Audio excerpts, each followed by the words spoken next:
பிரீத்திகா, வேலை கிடைச்சிருச்சுன்னு அசால்ட்டா இருக்காத. 3 மாசம் ட்ரைனிங். உன் பெர்ஃபார்மன்ஸ பார்த்து தான் உன்னை வச்சுக்கலாமா இல்ல வேணாமான்னு முடிவு பண்ணுவாங்க. உனக்கு ஏதாவது டவுட்னா என்கிட்ட தாராளமா கேளு. ஓகே கார்த்திக், நீ சொல்லலைனாலும் நான் உன்கிட்ட தான் வந்து கேட்பேன். பிரீத்தி, காஃபி எடுத்துக்கோமா. சரிங்க ஆன்ட்டி. அம்மா, எனக்கு காஃபி எங்க? என்னடா இது, காஃபி எல்லாம் கேக்குற? ஏன் ஆன்ட்டி, கார்த்திக் காஃபி எல்லாம் குடிக்க மாட்டானா? அட நீ வேற ஏமா. கார்த்திக்கு காஃபினா ரொம்ப பிடிக்கும். ஆனா என் கையால போட்டா மட்டும் நல்லா இல்லைன்னு 1008 குறை சொல்லுவான். கடையில போய் குடிக்கிறது தான் அவனுக்கு பிடிக்கும். அவன் குடிக்க மாட்டான்னு தான் நான் உனக்கு மட்டும் போட்டுட்டு வந்தேன். இப்போ என்னடானா எனக்கு வேணும்னு கேக்குறான். அம்மா, போய் போட்டுட்டு வாமா போ. சரி சரி. ஆமா, எப்பவுமே இப்படிதான். சும்மா அத்தைய குறை சொல்லாத கார்த்திக். அடேங்கப்பா, இப்போல இருந்தே சப்போர்ட் பண்ண ஆரம்பிச்சிட்டியா? இந்தடா காஃபி எடுத்துக்கோ. ஆன்ட்டி, இப்போதானே போனீங்க, அதுக்குள்ளேயேவா காஃபி போட்டுட்டீங்க? இல்லம்மா, இவ்வளவு சீக்கிரம் யாரால போட முடியும்?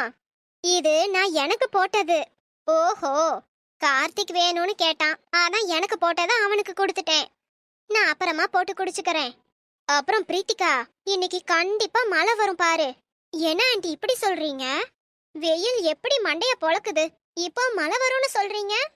ஆமாம்மா, இன்னைக்கு அதிசயமா கார்த்திக் வீட்லயே இருக்கான், அதனாலதான் அப்படி சொன்னேன். இன்னைக்கு லீவு தானே ஆண்டி, அப்போ வீட்ல தானே இருப்பான். அதான் இல்ல, லீவுனா போதும்மா. ஃப்ரெண்ட்ஸோட படம் பார்க்க போறேன், மாலுக்கு போறேன், கிரிக்கெட் விளையாட போறேன்னு எதையாவது சொல்லிட்டு வீட்டுக்கே வராம இருப்பான். அம்மா, நீ சும்மா இருடா, நான் பிரீத்திகா கிட்ட தானே பேசிக்கிட்டு இருக்கேன். உனக்கு எங்க வலிக்குது? வெயில்ல சுத்திக்கிட்டே இருந்தா கருப்பாயிடுவேன்னு சொன்னா, அதுக்கு தான் சன்ஸ்கிரீனு லோஷன்னு ஸ்கின் கேர் பண்ணிக்கிறேன், நீ சும்மா இருமான்னு என்னையவே அதட்டுவான். நீயே சொல்லுமா, எதுக்கு வெயில்ல சுத்தி கருப்பாகணும்? அப்புறம் அந்த கருப்பு போறதுக்கு டீடான் பேக்கு அது இதுன்னு போட்டுட்டு உக்காந்துருவான். ஒழுங்கா சாப்பிட்றதும் கிடையாது. ஜிம்முக்கு போறேன், டயட் இருக்கேன்னு என்னத்தையாவது சொல்லிக்கிட்டு தெரியவான். அதெல்லாம் சினிமாக்காரவங்களுக்கு தான் தேவைப்படும், நமக்கு எதுக்கு? ஆன்ட்டி, டயட் இருக்குது அழகுக்காக மட்டும் இல்ல. நம்ம டயட் இருந்தா ஹெல்த்தியா இருக்கலாம். சினிமாக்காரவங்க மட்டும் தான் ஹெல்த்தியா இருக்கணுமா? நம்மளும் ஹெல்த்தியா இருக்கணும்ல. அப்போ எல்லாரும் ஒர்க் அவுட் டயட்னு இருக்க வேண்டியது அவசியம் தான் ஆன்ட்டி. அப்படி சொல்லு பிரீத்திகா. அடேங்கப்பா, விஜய்க்கும் இந்த வீட்ல சப்போர்ட்டுக்கு ஆளு கிடைச்சிருச்சு. அப்ப இனி அவனோட ஆட்டோ இன்னும் அதிகமாயிருமே. அப்புறம் பிரீத்திகா, கார்த்திக் என் பேச்சு கேட்கவே மாட்டான். நீ கொஞ்சம் சொல்லுமா. எப்ப பாரு நான் ஏதாவது சொன்னா எரிஞ்சு எரிஞ்சுதான் விழுவான். பெரியவங்க கிட்ட மரியாதையா பேசணும்னு அவன் கிட்ட சொல்லு. நீ சொன்னாலாவது கேக்குறானான்னு பாக்கலாம். அம்மா, சும்மா இருடா, பேசிக்கிட்டு இருக்கும்போது டிஸ்டர்ப் பண்ற. இன்னும் நீ பண்ற வேலையெல்லாம் எனக்கு ஞாபகத்துக்கு வரல. பிரீத்திகா, எனக்கு ஞாபகம் வரும்போது ஒவ்வொன்னா வந்து சொல்றேன். என்ன ஆன்ட்டி, என்ன பார்த்தா டீச்சர் மாதிரி இருக்கா? இல்லையேம்மா, ஏன் அப்படி கேக்குற? இல்ல, ஏதோ பேரண்ட்ஸ் டீச்சர் மீட்டிங் நடக்கிற மாதிரி கார்த்திகை பத்தி அடுக்கடுக்கா என்கிட்ட கம்ப்ளைண்ட் பண்ணிக்கிட்டே இருக்கீங்கல்ல, அதான் கேட்டேன். ஓ, நீ அப்படி சொல்ல வரியா? அப்படியெல்லாம் இல்லம்மா. யாரு சொன்னா கார்த்திக் கேட்பானோ அவங்க கிட்ட தானே சொல்ல முடியும். என்ன கார்த்திக்? அம்மா ப்ளீஸ் நீ போ. நான் ஒர்க் விஷயமா பிரீத்திகாவுக்கு டிப்ஸ் கொடுத்துக்கிட்டு இருக்கேன்.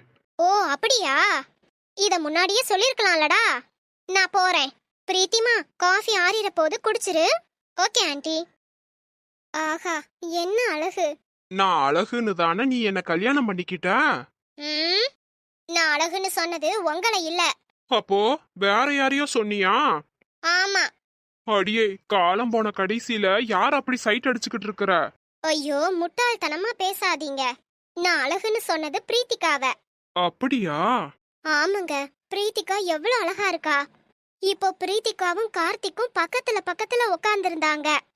அப்படியே கல்யாண மேடையில உட்கார்ந்திருக்க மாதிரி 2 பேரும் பக்கத்துல உட்கார்ந்திருக்கிறத பார்க்க கண்ணுக்கு அவ்வளோ குளிர்ச்சியா இருந்துச்சு. பார்த்துக்கிட்டே இருக்கலாம் போல இருந்துச்சு. பிரீத்திகா உங்க தங்கச்சி பொண்ணுன்னு எனக்கு அவளை பிடிக்காம தான் இருந்துச்சு. ஆனா பிரீத்திகா ரொம்ப நல்லவ, அழகானவ. பின்ன என் தங்கச்சி பொண்ணு என் தங்கச்சி மாதிரி தானே இருப்பா? சாந்தடி சாக்கல உங்க தங்கச்சியையும் அழகுன்னு சொல்றீங்களா? ஆமா, இல்லையா பின்ன? கொஞ்சம் கேப் விட்டா போதுமே, தங்கச்சி புராணத்தை ஆரம்பிச்சிருவீங்க. நான் இப்போ பிரீத்திகாவை பத்தி தான் பேசிக்கிட்டு இருக்கேன், உங்க தங்கச்சிய பத்தி இல்ல. ஆமா ஆமா, சரிதான். மகளை பத்தி பேசுவியா, அம்மாவை பத்தி பேசக்கூடாதான். நல்லா இருக்குடி ஓ நியாயம். என்ன கொஞ்சம் பேச விடுங்க, அப்புறம் நான் சொல்ல வந்ததை சொல்லாம போயிருவேன். சரிதாயி, சொல்லு. இன்னைக்கு காலையில சமையலுக்கு கூட எனக்கு பிரீத்திகா தாங்க ஹெல்ப் பண்ணா. ஹெல்ப் என்ன, முக்காவாசி அவ தான் பண்ணா. அவளோட கைப்பக்குவம் ரொம்ப சுவையா இருந்துச்சு. பெரிய படிப்பு படிச்சிருக்கோன்னு எந்த துமுறும் இல்ல. பெரியவங்க கிட்ட மரியாதையா பேசுறா. வீட்டு வேலை எல்லாத்தையும் நல்லாவும் செய்யறா. குடும்பத்துக்கு ஏத்த பொண்ணு. என்னதான் இருந்தாலும் ரோசாலி பிரீத்திகாவை நல்லா தான் வளர்த்திருக்கா. அப்படி சொல்லு. ஏங்க, நம்ம கார்த்திக்குக்கும் பிரீத்திகாவை பிடிச்சிருக்கும் போல. பிரீத்திகா பின்னாடி எல்லாம் சுத்திக்கிட்டு திரியறான். ஆமா ஆமா, நானும் கவனிச்சேன். அவ மேல ரொம்ப அக்கறையா இருக்கான். ஏங்க, நம்ம கார்த்திக்கு பிரீத்திகாவை பொண்ணு கேட்கலாமா? இல்ல, வேணா லலிதா. என்னங்க இப்படி சொல்றீங்க? கார்த்திக்கும் பிரீத்திகாவும் ஒரே கம்பெனில வேற வேலை பார்க்க போறாங்க. அப்படியே கல்யாணம் பண்ணி வச்சா அவங்களுக்குள்ள நல்லா செட் ஆகுங்க. எதுக்கும் ரோசாலி கிட்ட கேட்டுதான் பாருங்களேன். லலிதா, எனக்கும் பிரீத்திகா என் வீட்டு மருமகளா வரணும்னு ஆசை இருக்குது.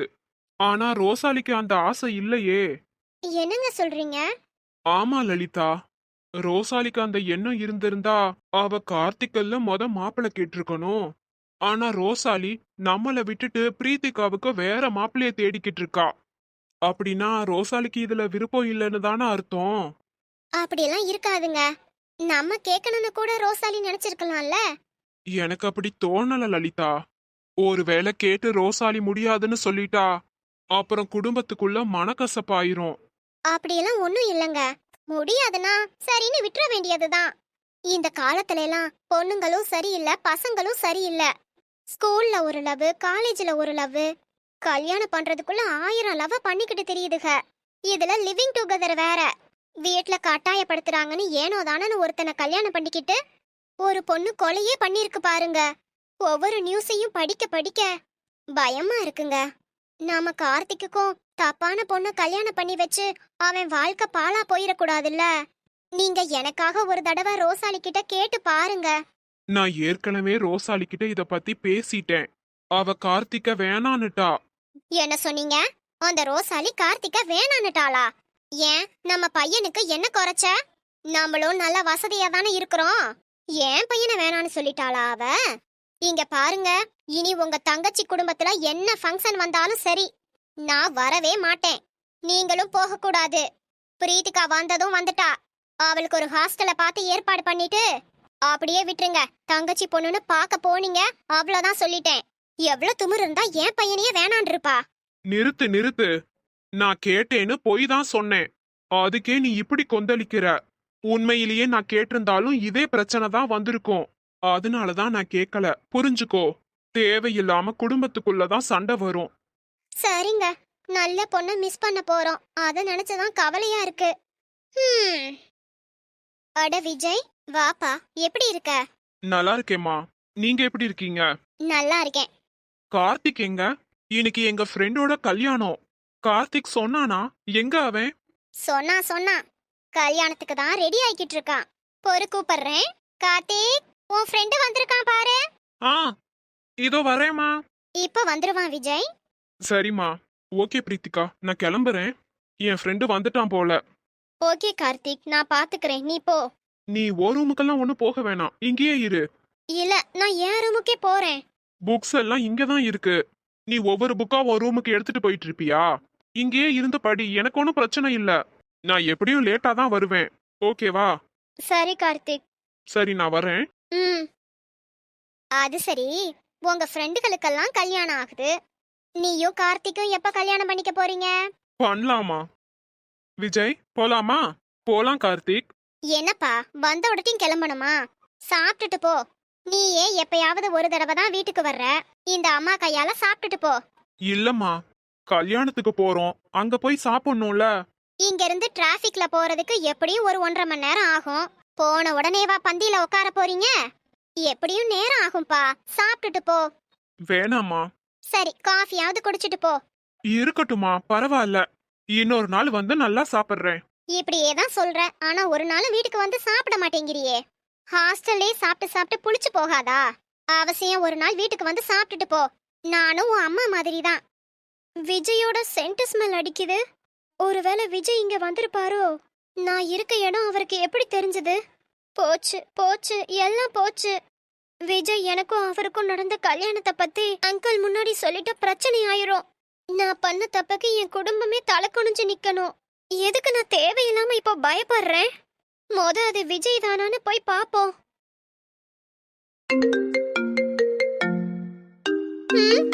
அம்மா ஃபோன் பண்றாங்க. ஹலோ பிரீத்திகா. ஹலோ அம்மா, எப்படிமா இருக்க?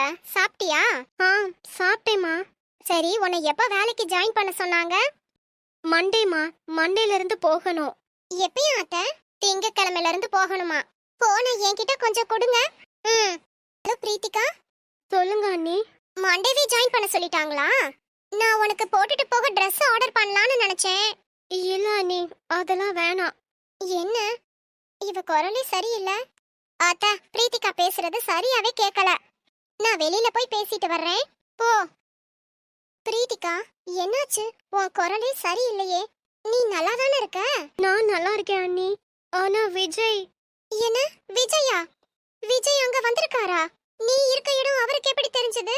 இல்ல அண்ணி, இப்போ கார்த்திகோட ஃப்ரெண்ட் ஒருத்தர் வீட்டுக்கு வந்தாரு. அவரோட சென்ட் ஸ்மெல் விஜயோடது மாதிரியே இருந்துச்சு. ஏன் அண்ணி, ஒருவேளை அது விஜயா தான் இருக்குமோ? எனக்கு பயமா இருக்கு அண்ணி. பிரீத்திகா, என்னாச்சு உனக்கு? அரண்டவன் கண்ணுக்கு இருண்டதெல்லாம் பேயாம். அந்த மாதிரி தான் நீயும் பண்ற. எனக்கே நீ எங்க இருக்கன்னு சரியா தெரியாது. இதுல விஜய்க்கு எப்படி நீ இருக்க இடம் தெரியும்? இல்ல அந்த ஸ்மெல். பிரீத்திகா, கார்த்திகோட ஃப்ரெண்டும் விஜய் யூஸ் பண்ற அதே சென்ட்ட போட்டு வந்திருப்பாரு. ஏன் விஜய் மட்டும்தான் அந்த சென்ட்டை யூஸ் பண்ணுவாரா என்ன? ஆனாலும் எனக்கு பயமா தான் இருக்கு. ஒருவேளை அது விஜயா இருந்தா? நீ ஏன் தேவையில்லாம பயப்படுற? எதுக்கு சந்தேகம்? நீயே வெளியில போய் அது விஜயான்னு ஒரு தடவை பாத்துரு. சந்தேகம் தீந்துரும். சரிங்க அண்ணி, நான் போய் பாக்குறேன். என்ன இந்த பொண்ணு இப்படி பயப்படுறா? விஜய் அங்க வரதுக்கு வாய்ப்பே இல்ல. அவ வெளியில போய் பார்த்தா அவளே புரிஞ்சுப்பா. விஜய், இப்படியே விட்டா அம்மா பேசிக்கிட்டே தான் இருப்பாங்க. கிளம்பலாம் வா. நல்லா இருக்குடா, ரொம்ப நல்லா இருக்கு. நீ தான் என் பேச்ச கேட்க மாட்டேங்கிற. கேக்குற விஜயையும் கூட்டிட்டு போறேங்கிற. அம்மா, நான் உங்க பையன்தான். என்னை எப்ப வேணா நீங்க திட்டிக்கலாம். இப்போ நேரம் ஆச்சு, நான் கிளம்புறேன். வரேம்மா. சரிப்பா, பார்த்து போயிட்டு வாங்க. ஆண்டி. என்னம்மா? கார்த்திக். ஓ கார்த்திகா, அவன் இப்போதாம்மா போனா.